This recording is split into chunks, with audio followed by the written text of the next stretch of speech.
గత జన్మలో చేసిన కర్మల ఫలితమే ఈ జన్మలో ఉంటుంది అంటుంటారు పెద్దలు. ప్రస్తుత జన్మలో మనం చేసిన దానమే వచ్చే జన్మ ఉన్నతికి ఉపయోగపడుతుంది అని చెప్తున్నారు పండితులు. మరి ఏమి దానం చేస్తే ఏమి ఫలితం ఉంటుంది? బియ్యం దానం చేయడం వలన సకల పుణ్య ఫలాలు ప్రాప్తిస్తాయని పురాణాల సైతం చెప్తున్నాయి. అయితే నవగ్రహ దోష నివారణకు దానాలు చేయడం వల్ల సకల శుభాలు చేకూరి కోరిన కోరికలు తీరుతాయి.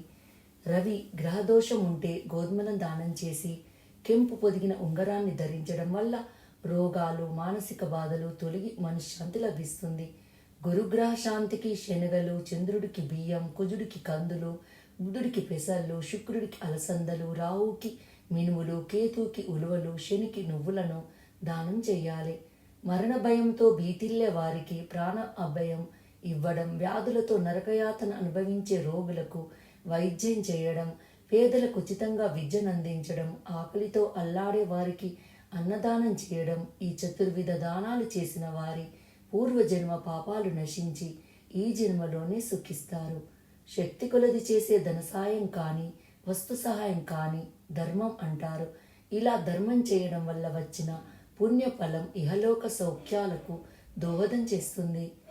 మంత్రపూర్వకంగా ఓ సద్బ్రాహ్మణునికి చేసిన దాన ఫలం పరలోక సుఖాలను అందించడమే కాదు, ఉత్తమ జన్మ ప్రాప్తికి ఉపయోగపడుతుంది. ధర్మం చేయడానికి ఎలాంటి పరిధులు లేవు.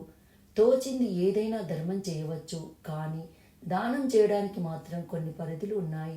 శాస్త్ర నియమానుసారం దానం యోగ్యమైన వాటిని మాత్రమే దానంగా ఇవ్వాలి. వీటిని దశదానాలు అంటారు. దశదానాలు ఫలితాలు తెలుసుకుందాం.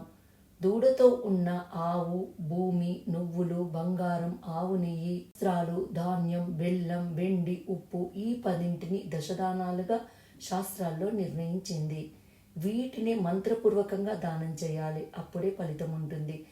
ఏ దానం వల్ల ఏ ఫలం సిద్ధిస్తుంది అంటే గోదానం. గోవులో సమస్త లోకాలుంటాయి. పాలిచ్చి ఆవు దూడతో కలిపి బంగారు కొమ్ములు, వెండి డెక్కలు, కంచుబూ మూపురం, రాగి తోక, నూతన వస్త్రాలతో అలంకరించి పాలు పితికే పాత్రను కలిసి దానం చేస్తే శ్రీ మహావిష్ణువు సంతుష్టుడై దాతకు స్వర్గలోక ప్రాప్తిస్తుంది. భూదానం. కృతయుగంలో హిరణ్యాక్షకుని కారణంగా భూమి శూన్యంలోకి దొర్లిపోతుంటే శ్రీ మహావిష్ణువు వరహావతారం దాల్చి తన దుష్టాంగ్రంపై నిలిపి ఉద్ధరించాడు. సుక్షేత్రం. సమస్త సస్య సముద్రమైన భూమిని దానం చేయడం వల్ల అనంత పుణ్యఫలం లభిస్తుందని, వీరికి శివలోక ప్రాప్తిని పరమేశ్వరుడు అనుగ్రహిస్తాడు. తిలదానం. తిలలు అంటే నువ్వులు. శ్రీ మహావిష్ణువు శరీరం నుంచి పుట్టిన నువ్వులను దానం చేయడం వల్ల సమస్త పాపాలు నశించి విష్ణులోకం ప్రాప్తిస్తుంది. సువర్ణ దానం. బ్రహ్మదేవుని గర్భం నుంచి పుట్టిన బంగారాన్ని దానం చేయడం వల్ల సమస్త కర్మల నుంచి విముక్తుడు అవుతాడు. ఈ దానంతో అగ్నిదేవుడు సంప్రీతుడై అగ్నిలోక ప్రాప్తిస్తాడు. నెయ్యి దానం. ఆజ్యం అంటే ఆవు నెయ్యి. ఇది కామధేనువు పాల నుంచి ఉద్భవించింది. దీనిని యజ్ఞయాగాదులందు సకల దేవతలకు ఆహారంగా హివిస్సు రూపంలో సమర్పిస్తారు. అంతటి పవిత్రమైన ఆజ్యాన్ని దానం చేయడం వల్ల సకల యజ్ఞబలం లభిస్తుంది. ఈ దానంతో ఇంద్రుడు సంప్రీతుడై దాతకు ఇంద్రలోక ప్రాప్తిని అనుగ్రహిస్తాడు. వస్త్రదానం. చలి నుంచి శరీరానికి రక్షణ కలిగించే వస్త్రం కేవలం అలంకారానికే కాకుండా మానానికి కూడా కాపాడుతుంది. అట్టి వస్త్రాలను దానం చేయడం వల్ల సర్వదేవతలు సంతోషించి సకల శుభాలు కలగాలని దాతలు దీవిస్తారు. ధాన్యదానం. జీవి ఆకలిని తీర్చేది ఈ ధాన్యం. జీవి ఉత్పత్తికి ఈ ధాన్యమే కారణం.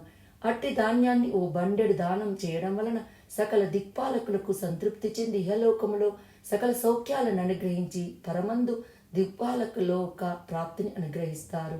బెల్లం దానం. రుచులలో మధురమైనది బెల్లం. ఈ బెల్లం చెరుకు నుంచి ఉత్పత్తి అవుతుంది. బెల్లం అంటే వినాయకుడు, శ్రీ మహాలక్ష్మికి మహాప్రీతి. ఈ దానంతో లక్ష్మీ గణపతులు సంతుష్టులై దాతకు అఖండ విజయాలను, అనంత సంపదలను అనుగ్రహిస్తారు. రజత దానం. అగ్నిదేవుని కన్నీటి నుంచి ఉత్పన్నమైనది ఈ వెండి. ఈ దానంతో శివకేశవులు సంతృప్తి చెందుతారు. దాతకు సర్వసంపదలు, వంశాభివృద్ధి అనుగ్రహిస్తారు. లవణ దానం. రుచులలో ఉత్తమమైనది ఉప్పు. ఈ దానంతో మృత్యుదేవత సంతృప్తి చెందుతుంది. ఆయుష్, బలం, సంతోషం అనుగ్రహిస్తాడు. వీటిని గ్రహణ సమయంలో చేస్తే దీనికి 10 ఫలితం ఉంటుంది. అంతేకాదు దానం భక్తి శ్రద్ధలతో చేయాలి, కానీ దానగ్రహీతకు ఏదో ఉపకారం చేస్తున్నామని భావనతో కానీ నలుగురిలో గొప్పగా చెప్పుకునేటందుకు కానీ దానం చెయ్యరాదు. ఒకవేళ అలా చేసినప్పుడు ఎలాంటి ఫలితం దక్కదు. ఈ వీడియో మీకు నచ్చినట్టయితే లైక్ చేయండి, కామెంట్ చేయండి, సబ్స్క్రైబ్ చేయండి. నోటిఫికేషన్ల కోసం పక్కనే ఉన్న బెల్ ఐకాన్ క్లిక్ చేయండి. Thank you.